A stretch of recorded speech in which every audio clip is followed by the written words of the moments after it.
Bismillahirrahmanirrahim. Assalamualaikum warahmatullahi wabarakatuh. Yang terhormat kepada Ibu Herni Yuniarti Suhendi, MPD, selaku dosen mata kuliah perkembangan peserta didik dan teman-teman yang saya banggakan. Puji dan syukur marilah kita panjatkan kepada Allah Subhanahu wa Ta'ala, dan sholawat serta salam semoga tetap tercurahkan kepada baginda Rasulullah Muhammad SAW. Perkenalkan, kami dari kelompok 2 kelas 3B yang beranggotakan Muhammad Fikri Pauji dengan NIM 12020070044. Selanjutnya yaitu Prananda Diana Putri dengan NIM 12020070058. Kemudian Muhammad Reja Adiyatna dengan NIM 12020070091. Adapun topik yang akan kelompok 2 bahas yaitu tentang karakteristik perkembangan peserta didik. Tentunya dalam proses pembelajaran terdapat beberapa komponen. Salah satunya terdapat pendidik dan peserta didik serta tujuan yang ingin dicapai pada proses pembelajaran tertentu. Untuk menjalankan proses pembelajaran yang optimal, pendidik harus mengetahui peserta didiknya terlebih dahulu, yang meliputi karakteristik umum, karakteristik akademik, maupun karakteristik uniknya yang dapat mempengaruhi kemampuan intelektual dan proses belajarnya. Dalam pembahasan kelompok 2 ini, kami akan membahas tentang pengertian karakteristik perkembangan peserta didik yang mencangkup usia, gender, dan latar belakang peserta didik. Selanjutnya, ada pengertian karakteristik perkembangan peserta didik yang akan dipaparkan oleh Muhammad Fikri. Kepada Muhammad Fikri dipersilakan. Sebelumnya, apa sih karakteristik peserta didik?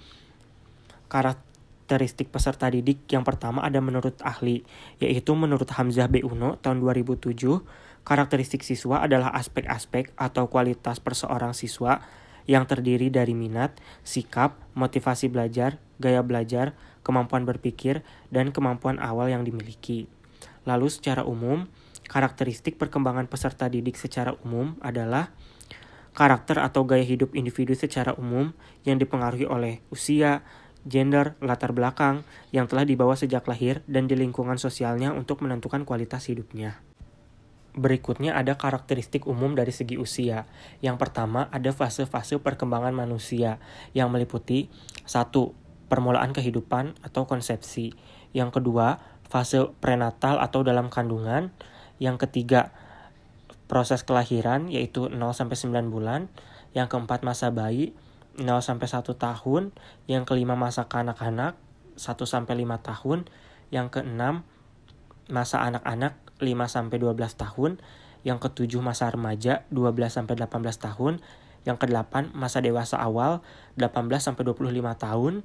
Yang kesembilan, masa dewasa 25-45 tahun. Yang ke-10, masa dewasa akhir 45-55 tahun. Dan yang terakhir, masa akhir hidup 55 tahun ke atas. Berikutnya, beberapa aspek yang mempengaruhi usia. Yang pertama, aspek fisik. Yang kedua, aspek intelektual. Yang ketiga, aspek sosial. Yang keempat, aspek psikososial. Yang kelima, aspek perspektif kognitif. Lalu menurut Kurnia tahun 2007 ada karakteristik atau kepribadian seseorang dapat berkembang secara bertahap. Berikut ini adalah karakteristik perkembangan pada masa anak sampai masa puber yang akan dijelaskan oleh teman saya.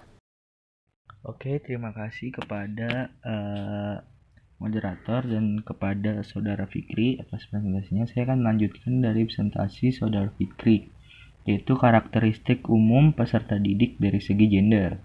Beberapa ahli mengatakan bahwa perbedaan gender dalam kaitannya dengan kognitif dan prestasi mungkin bersifat situasional. Perbedaan itu bervariasi menurut waktu dan tempat, dan mungkin berinteraksi dengan ras dan kelas sosial. Nah, menurut Diana, yaitu ditulis pada tahun 1995 atau 1996, beberapa perbedaan anak perempuan dan anak laki-laki. Anak perempuan menunjukkan kinerja yang baik di bidang seni, bahasa, pemahaman bacaan, dan komunikasi tertulis dan lisan. Sedangkan anak laki-laki terlihat sedikit unggul di bidang matematika dan penalaran matematis. Dan menurut Ormrod pada tahun 2000, bahwasanya perbedaan anak perempuan dan anak laki-laki dalam kemampuan kognitif dan fisik, yaitu anak perempuan lebih baik dalam tugas-tugas yang verbal, yaitu tugas-tugas yang istilahnya tertulis, serta fisiknya sebelum pubertas kapabilitasnya sama. Dan sedangkan anak laki-laki kemampuan kognitifnya lebih baik dalam keterampilan visual dan spesial, yaitu keterampilan yang membuat lebih ke arah praktik atau penerapan dalam kehidupan sehari-hari. Dan dari segi fisik, setelah pubertas lebih unggul dalam hal tinggi badan dan kekuatan otot, di mana banyak penambahan. Nah, dalam implikasi dalam pendidikannya, berharap anak laki-laki dan perempuan memiliki kemampuan kognitif yang sama. Begitupun dengan fisik, mengasumsikan kedua gender memiliki potensi untuk mengembangkan berbagai keterampilan fisik dan motorik. Itu menurut dari segi gender. Dan yang terakhir yaitu karakteristik umum peserta didik dari segi latar belakang. Nah, dimana dari segi latar belakang ini memiliki 3. Yang pertama itu budaya. Nah, budaya adalah suatu ciri khas dari suatu siswa itu sendiri. Kita juga dikenal dengan jargon Sumpah Pemuda, di mana kita mengaku darah yang satu, tanah air Indonesia, berbangsa yang satu, bangsa Indonesia, dan menjunjung tinggi bahasa persatuan bahasa Indonesia. Namun kita di lingkungan Indonesia ini kita dibenturkan oleh berbagai macam budaya. Yang pertama adalah peserta didik yang kita hadapi mungkin berasal dari berbagai daerah yang tentunya memiliki budaya yang berbeda-beda, sehingga kelas yang kita hadapi kelas yang multikultural atau kelas yang istilahnya kompleks dalam hal budaya, di mana tujuannya itu membentuk manusia yang budaya dan menciptakan manusia yang berbudaya atau berperadaban. Yang kedua, materinya mengajarkan nilai-nilai luhur kemanusiaan, nilai-nilai bangsa, dan nilai-nilai kelompok etnis. Yang ketiga, metodenya demokratis yang menghargai aspek-aspek perbedaan dan keberagaman budaya bangsa dan kelompok etnis atau multikulturalisme. Yang keempat, evaluasinya ditentukan pada penilaian terhadap tingkah laku anak didik yang meliputi aspek persepsi, apresiasi, dan tindakan terhadap budaya lainnya. Atas dasar definisi dan ciri-ciri pendidikan multikultural tersebut, maka pendidik dalam melakukan proses pembelajaran harus mensikapi keberagaman budaya yang ada di Indonesia. Misalnya contoh seperti ini. Pak Irwan seorang pendidik di salah satu sekolah SMA. Ketika menjelaskan materi pelajaran dan dalam pemberian contoh-contoh memerlukan pertimbangan keberagaman budaya tersebut, sehingga apa yang disampaikan dapat diterima oleh semua peserta didik atau tidak hanya berlaku untuk budaya tertentu. Dan dalam konteks ini berarti dalam pembelajaran tidak ada keperpihakan terhadap satu etnis atau satu budaya di dalam pembelajaran tersebut. Yang kedua adalah etnik. Etnik itu ciri khas atau istilahnya sama seperti budaya. Mungkin etnik lebih ke ciri khas atau latar belakang yang yang membuat orang Indonesia memiliki suku-suku di Indonesia ini seperti Jawa, Sunda, Madura, Minang, dan Bali. Nah, implikasi dari etnik ini, pendidik dalam melakukan proses pembelajaran perlu memperhatikan jenis etnik apa saja yang ada di dalam kelasnya. Misalkan dalam sekolah SD ada anak yang satu etnik Jawa, yang satu etnik Sunda, yang satu etnik Madura ataupun Bali. Nah, dalam pembelajaran tersebut guru atau pendidik ini tidak boleh memihak atau menceritakan salah satu etnik saja. Misalkan seperti berbahasa hanya berbahasa Jawa ataupun hanya berbahasa Sunda ataupun dan lain sebagainya. Nah, pendidik ini harus memberikan contoh-contoh yang memperjelas tema yang sedang dibahas. Juga contohnya juga mengerti dan dipahami oleh semuanya, yang artinya kita ini universal. Yang terakhir adalah status sosial. Dalam status sosial ini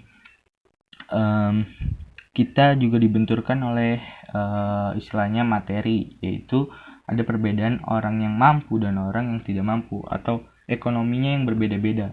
Ada ekonomi tingkat menengah dan ekonomi tingkat atas. Dan Pendidik di sini contohnya kita tidak boleh menjadi penghambat dalam melakukan proses pembelajaran. Namun tidak dapat dipungkiri kadang dijumpai status sosial ekonomi ini menjadi penghambat peserta didik dalam belajar secara kelompok, di mana anak-anak ini bermain dengan status sosialnya masing-masing. Misalkan ekonomi yang ke atas bermain dengan ekonomi yang atas, sedangkan ekonomi ke bawah bermain dengan ekonomi ke bawah, dan terjadilah diskriminasi, dan ini yang tidak boleh. Dan mungkin itu saja sih penjelasan dari saya. Kurang lebihnya mohon maaf, saya serahkan kepada moderator.